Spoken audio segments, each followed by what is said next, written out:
بسم اللہ الرحمن الرحیم والصلاة والسلام علی رسولہ الکریم وعلی آلہ وصحبہ اما بعد اعوذ باللہ من الشیطان الرجیم بسم اللہ الرحمن الرحیم یا ایہا النبی انا ارسلناک شاہدا نذیرا وداعیا الی اللہ بہ وسراجا وقال النبی صلی اللہ علیہ وسلم ان اللہ بعثنی کافۃ للناس رحمتا فأدوا عنی وقال النبی صلی اللہ علیہ وسلم بعثت الى الاسود والاحمر وقال النبی صلی اللہ علیہ وسلم یا ابا سفیان جئتکم بکرامۃ الدنیا والآخرہ او کما قال صلی اللہ تعالی علیہ. پھر محترم بھائیو بہنوں سے فرمایا میرے اللہ نے، غور سے سنیے، میرے اللہ نے پیدائش کائنات سے 1000 سال پہلے سورہ یاسین کی تلاوت فرمائی.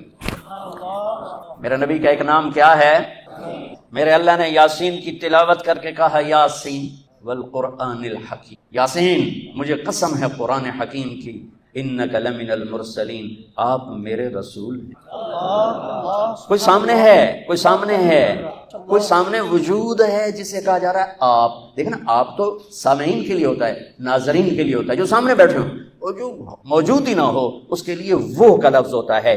کہ اگر وہاں کچھ نہ ہوتا تو آیت ہوتی انہو لمن المرسلین، وہ آئیں گے میرے رسول. وہ آ گئے، وہ آ چکے ہیں، اور کہا جا رہا ہے انک لمن المرسلین، آپ میرے رسول ہیں، آپ علی صراط مستقیم، آپ صراط مستقیم پر ہیں.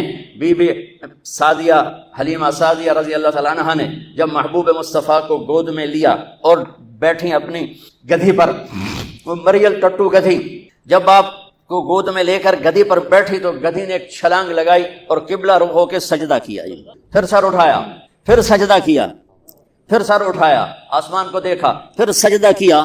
اس مریل گدھی کو بھی پتا ہے کہ میرے اوپر کون آیا ہے. وہ اللہ کا شکر ادا کرنے کے لیے 3 دفعہ اس نے سجدہ کیا. آواز آئی، پھر آ دو، سب کو پتا چل جائے کہ محمد سے وفاتوں نے تو ہم تیرے ہیں. یہ جہاں چیز ہے کیا لوح و قلم تیرے ہیں. تم ایک وکالت کو کیا کہتے ہو؟ کل کائنات تمہارے قدموں میں گرا دی جائے گی بشرطے کہ تم غلام مصطفیٰ بن کے دکھا دو. پھر آواز آئی، اگلی سنیں، وہ اس سے بھی عجیب ہے. اور اس کو آدم کے اخلاق دو، ابھی بچے کی عمر آدھا گھنٹہ ہے، شیش کی معرفت دو، نوح کی شجاعت دو، ابراہیم کی دوستی دو، اسماعیل کی قربانی دو، اسحاق کی رضا دو، یعقوب کی بشارت دو، یوسف کا حسن و جمال دو، موسیٰ کا جاہ و جلال دو، یوشع کا جہاد دو، دانیال کی محبت دو، الیاس کا وقار دو، صالح کی فصاحت دو، لوط کی حکمت دو، ایوب کا دل دو، داؤد کی شیریں زبان دو، یونس کی اطاعت دو، یحییٰ کی پاک دامنی دو، عیسیٰ کا زہد دو، وَأَغْمَسُوهُ فِي أَخْلَاقِ النَّبِيِّينَ، اور تمام انبیاء کو جو دیا ہے اس بچے کے سینے میں اتار دو. آدھے گھنٹے میں 1.25 لاکھ نبیوں کا علم، اور پھر اس کے بعد علم کی پرواز. اتنی بڑی ہستی کے پیغام ٹھکرا کر ہم کیسے کنارے لگ سکتے؟ کون سا وکیل ہے جو کہتا ہے سچ بولو گے تو مقدمہ جیتو گے، سچ بولیں گے تو مقدمہ جیتیں گے؟ ہر ایک کی تاجر سے پوچھو، جھوٹ کے بغیر کام نہیں چلے گا. وکیل سے پوچھو، جھوٹ کے بغیر کام نہیں چلے گا. سیاستدان سے پوچھو، جھوٹ کے بغیر کام نہیں چلے گا. مزدور سے پوچھو، جھوٹ کے بغیر کام نہیں چلے گا. مستری سے پوچھو، جھوٹ کے بغیر کام نہیں چلے گا. اور میرا نبی کہتا ہے الصدق ینجی والکذب یہلک، سچ نجات دیتا ہے اور جھوٹ ہلاک کر دیتا ہے. میرے نبی کی سیرت کا نچوڑ بتا رہا ہوں. جس قوم میں ظلم ہوگا، جس قوم میں جھوٹ ہوگا، جس قوم میں دھوکہ ہوگا، اسے ذلت پستی کے سوا کچھ نہیں ملے گا. جس قوم میں انصاف ہوگا، جس قوم میں سچائی ہوگی، جس قوم میں دیانتداری ہوگی، اللہ ہمیشہ ان کے سر پہ عزت کے تاج سجا کے رکھے گا. چاہے وہ اللہ کے منکر بھی ہوں گے تو موت تک اللہ انہیں ضرور عزت دے گا. سچائی میرے نبی پیغام لے کر آئے کہ ہم کتنی بڑی ہستی کے علم کو ٹھکراتے.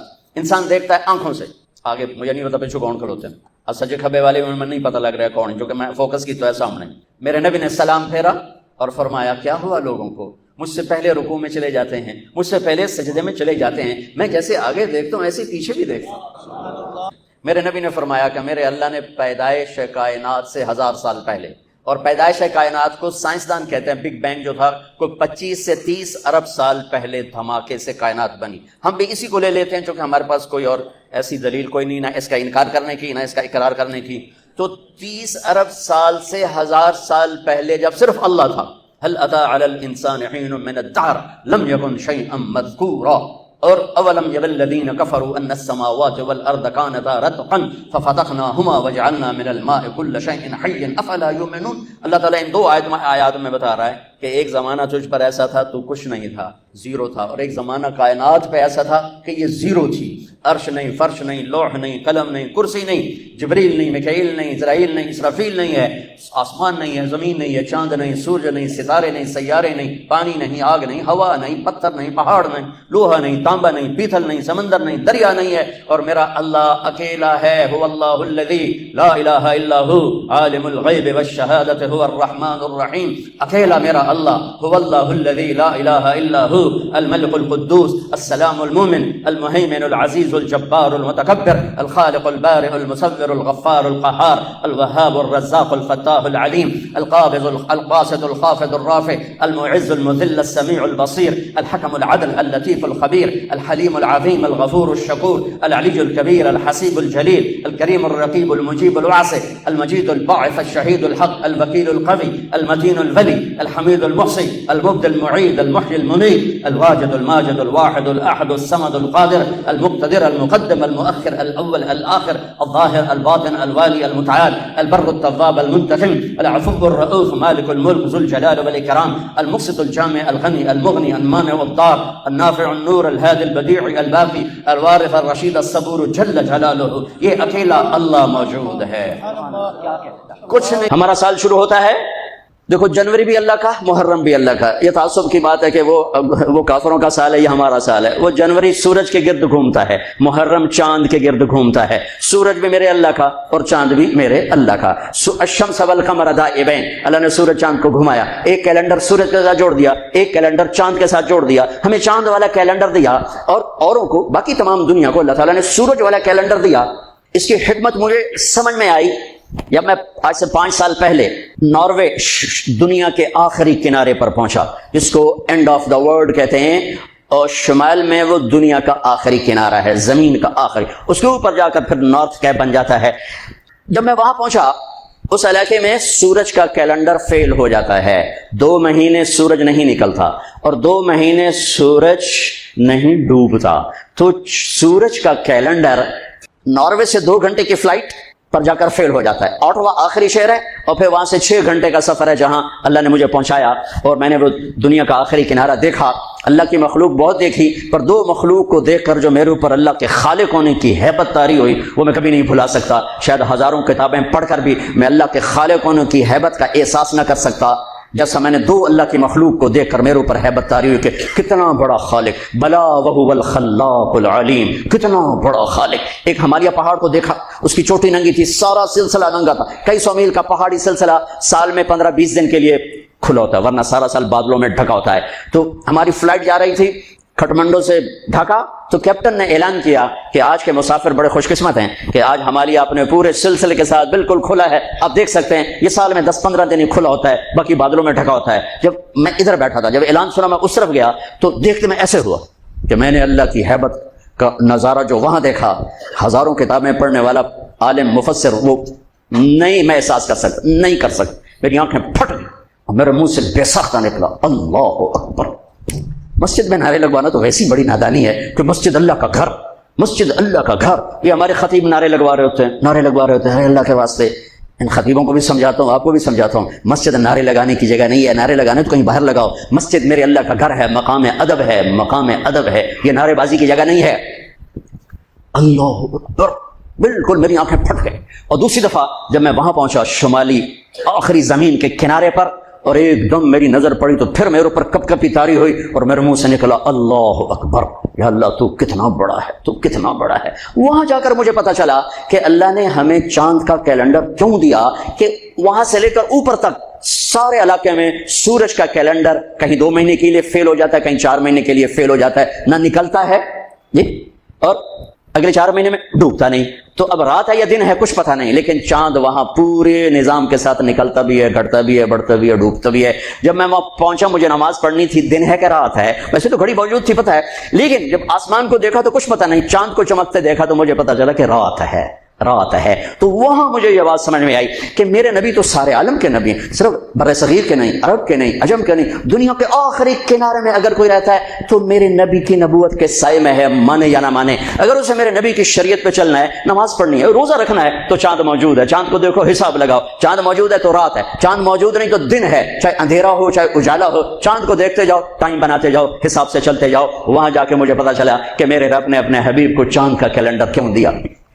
ہمارا سال محرم سے شروع ہوتا ہے اور ایک بہت بڑے واقعے کے ساتھ وہ آ کر ہمارے دل دماغ پہ چوٹ مارتا ہے کہ زندگی اسی کی قیمتی ہے جو اللہ کو راضی کرتے ہوئے دو پہ لگا دے۔ وہ جانوروں سے بھی بدتر ہیں جو پیسے پر اپنے ایمان کو دو پہ لگاتے ہیں، جو چند ٹکوں پر اپنے ضمیر کے سودے کر دیتے ہیں، جو چند کوڑیوں پر اپنی غیرت کو سلا دیتے ہیں، جو تھوڑی دیر کی لذت کے پیچھے حیا کی قبا چاک کر دیتے ہیں، جو تھوڑی دیر کے مزوں کے پیچھے انسانیت کا لباس اتار کر درندے بن جاتے ہیں، بھیڑیے بن جاتے ہیں، ہوسناک بن جاتے ہیں۔ ان کے دیکھنے میں وائٹ کالر ہوتے ہیں، بڑے اجلے کپڑے ہوتے ہیں، لیکن میرے رب کی نظر میں وہ اس لباس میں انسان نہیں ہوتے، کچھ اور ہوتے ہیں، کچھ اور ہوتے ہیں، کچھ اور ہوتے ہیں، جو اللہ کے نام پہ لٹ جاتے ہیں، ٹوٹ جاتے ہیں، بک جاتے ہیں۔ وہی میرے رب کی نظر میں محبوب بھی ہوتے ہیں، مقرب بھی ہوتے ہیں، پیارے بھی ہوتے ہیں، پسندیدہ بھی ہوتے ہیں۔ ہر سال محرم آ کر یہ صدا لگاتا ہے۔ میرا اللہ چاہتا تو میرے نبی کے نواسے کا کیونکہ شہادت سفر میں ہوتی، ربیع الاول میں ہوتی، 11 مہینے نہیں پڑے ہوئے، ربیع الثانی میں ہوتی، جمادی الاولی میں ہوتی، جمادی الثانی میں ہوتی، رجب میں ہوتی، شعبان میں ہوتی، رمضان سب سے بہترین مہینہ رمضان میں ہوتی، شوال میں ہوتی، ذوالقعدہ میں ہوتی، ذوالحج میں۔ محرم میں کیوں رکھا ہے کہ ہر سال، ہر آنے والا سال، ہم تو اندھے ہو کے گزر جاتے ہیں اپنے سال سے، اور جنوری کے سال میں سارے بیدار ہوتے ہیں، ٹھیک ہے، وہ بھی میرے اللہ کا بنایا ہوا ہے، یہ بھی میرے اللہ کا بنایا ہوا ہے، لیکن اس نے اس امت کی جھولی میں محرم کو ڈالا اور باقیوں کی جھولی میں جنوری کو ڈالا۔ اللہ تعالیٰ نے اس مہینے کے اندر، اگرچہ یہ مہینہ شروع سے کوئی مقدس چلا آ رہا ہے، محرم میں اللہ نے آدم علیہ السلام کی توبہ کو قبول کیا۔ محرم، اما ابا کی ملاقات ہوئی 10 محرم میدان عرفات میں۔ دوسرا بڑا واقعہ 10 محرم نوح علیہ السلام کی کشتی جودی پہاڑ پہ جا کر ٹکی۔ اس کے بعد تیسرا بڑا واقعہ 10 محرم موسیٰ علیہ السلام نے سمندر پار کیا اور فرعون ڈوبا۔ چوتھا بڑا واقعہ 10 محرم یونس علیہ السلام مچھلی کے پیٹ سے باہر نکالے گئے اور اللہ تعالیٰ نے ان کی حفاظت فرمائی۔ ایک پوری فہرست ہے، میں نے آپ کو 3-4 سنا دیے، اور پھر اس سب پر چھا گیا میرے نبی کے نواسے اور پورے خاندان کی شہادت۔ یہ کتنا بڑا خاندان ہے، پہلے یہ سنو۔ میرے نبی نے فرمایا اللہ نے ساری کائنات کو دیکھا، پھر ان سب میں سے عربوں کو چھانٹ کے الگ کیا، پھر سارے عربوں کو دیکھا، اس میں سے مضر کو چھانٹ کے الگ کیا، پھر سارے مضر کو دیکھا، اس میں سے قریش کو چھانٹ کے الگ کیا، پھر سارے قریش کو دیکھا، اس میں سے ہاشم کو چھانٹ کے الگ کیا، پھر ساری ہاشم کی نسل کو دیکھا، اس میں سے میرے اللہ نے میرا انتخاب کیا۔ انا خیرکم ابا و نفسا، میرے جیسا عالی نسب کوئی نہیں، میرے جیسا عالی خاندان کوئی نہیں۔ عبداللہ سے آدم علیہ السلام تک کسی سے زنا نہیں ہوا، سب پاک دامن ہیں، سب پاک دامن ہیں، سب پاک دامن ہے۔ میرا نبی پاکیزہ سلسلوں سے آئے اور ہر باپ کا ماتھا روشن ہو جاتا تھا جدھر میرے نبی کا نور جاتا تھا۔ ایک دن آدم علیہ السلام کے 10 بیٹے تھے، شیش علیہ السلام سے آپ کا سلسلہ نسب آدم علیہ السلام سے ملتا ہے، ان کا ماتھا روشن تھا۔ آدم علیہ السلام کہنے کے بیٹا تیری پشت میں ایک امانت ہے جو تیرے باپ سے بھی زیادہ قیمتی۔ وہ کہنے لگے ابا بیٹا باپ سے زیادہ قیمتی، وہ کیسے؟ کہا تو اس امانت کی بات کرتا ہے، تجھے اس کی امت بتاؤں؟ امت ابھی ہمارے آنے میں 10,000 سال پڑے ہوئے ہیں، 10,000 سال، اور آدم علیہ السلام فرما رہے ہیں بیٹا اس ہستی کو چھوڑ، اس کی امت کا بتاؤں؟ کہ جی بتاؤ۔ کہ میں نے ایک خطا کی، میرے کپڑے اتار دیے۔ وہ ہستی اس کی امت روزانہ خطائیں کریں گے، اللہ ان کے کپڑے نہیں اتارے گا۔ میں نے ایک خطا کی، مجھے بیوی سے جدا کیا، وہ سارا دن گناہ کریں گے، اللہ ان کی بیویوں سے انہیں جدا نہیں کرے گا۔ میں نے ایک خطا کی، اللہ نے میری مشہوری کر دی، سوری دنیا کو بتایا، اور وہ سارا دن منہ کالے کریں گے اور اللہ ان کے گناہوں پہ پردے ڈالتا جائے گا۔ میں نے ایک خطا کی، مجھے جنت سے نکالا، وہ ہزاروں خطائیں کر کے اس کی رحمت سے بخشش پا کے جنت میں جائیں گے۔ میں نے ایک خطا کی، میری توبہ کے لیے 40 برس لگے، اور وہ ساری خطائیں کر کر ایک بول بولیں گے اللہ معاف کر، اللہ ان کے ساری معاف کرے، اللہ ان کے ساری معاف کرے۔ ہر ایک کا ماتھا روشن ہو جاتا تھا، نور نبوت چمکتا نظر آتا تھا۔ اس لیے بہت بڑے علماء کی بڑی مضبوط دلائل ہیں کہ آزر، اگرچہ نسب نامے میں آزر ہی آتا ہے، لیکن آزر آپ کے چچا ہیں، باپ نہیں ہیں، چچا ہیں، چونکہ چچا کو بھی اب کہتے ہیں۔ باپ کے لیے والد کا لفظ ہے، والد صرف باپ کو کہتے ہیں، اور اب چاچا کو بھی کہتے ہیں، باپ کو بھی کہتے ہیں، دادے کو بھی کہتے ہیں۔ نعبد الہک و الہ آبائک ابراہیم و اسماعیل و اسحاق الہا واحدا۔ یعقوب علیہ السلام کی اولاد کہہ رہی کہ ہم آپ کے ابا کی کہ رب کی عبادت کریں گے کون؟ ابراہیم، اسماعیل، اسحاق، ابراہیم دادا، اسماعیل چاچا، اسحاق والد۔ وکان ابوہما صالحا، وہ میں نے دیوار سیدھی کر دی کہ ان کا باپ نیک آدمی تھا، ساتویں پشت کا دادا، اس کے لیے اب کا لفظ استعمال ہو رہا ہے، اب کا لفظ استعمال ہو رہا ہے۔ اور ابراہیم علیہ السلام بیت اللہ بنانے کے بعد دعا مانگ رہے ربنا اغفر لی ولوالدی، ان کے باپ اگر کفر پہ مرے ہوتے تو ابراہیم علیہ السلام یہاں یہ دعا نہیں مانگ سکتے تھے کہ اللہ مجھے معاف کر، میرے والدین کو معاف کر، ربنا اغفر لی ولوالدی یوم یقوم الحساب۔ اس دعا کا مانگنا یہاں والد کا لفظ استعمال کیا، باپ کا لفظ، اب کا لفظ استعمال نہیں کیا، والد کا لفظ استعمال کیا کہ والد صرف باپ کو کہتے ہیں، اب چاچے کو، دادے کو، پردادے کو، سب کو اب کہا جا سکتا ہے۔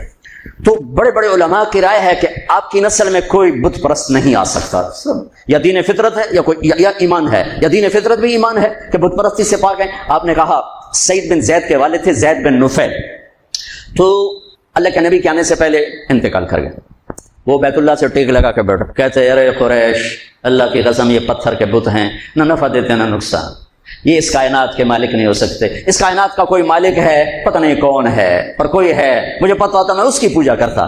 تو آپ نے سعید بن زید عشرہ مبشرہ میں سے 10 بڑے ٹاپ 10 صحابہ، ابو بکر جنتی، عمر جنتی، عثمان جنتی، علی جنتی، طلحہ جنتی، زبیر جنتی، سعد بن ابی وقاص جنتی، عبد الرحمن بن عوف جنتی، ابو عبیدہ جنتی، سعید بن زید یہ جنتی۔ تو آپ نے کہا سعید میں تیرے باپ زید کو جنت میں دیکھتا ہوں، تیرے باپ زید کو میں جنت میں دیکھتا ہوں کہ وہ بت پرستی سے بیزار رہے، تو میرے نبی کی نسل کوئی بت پرست نہیں آ سکتا جو آپ کی شان اور آپ کا مرتبہ ہے۔ آپ کو سب سے عالی، اگرچہ محدثین آذر کا نام لکھتے ہیں اس میں، لیکن اب یہ تو قیامت کا دن ہی پتہ چلے گا، لیکن وجدان یہ کہتا ہے، دل کا یقین یہ کہتا ہے کہ میرے نبی کی نسل پاکیزہ ہے۔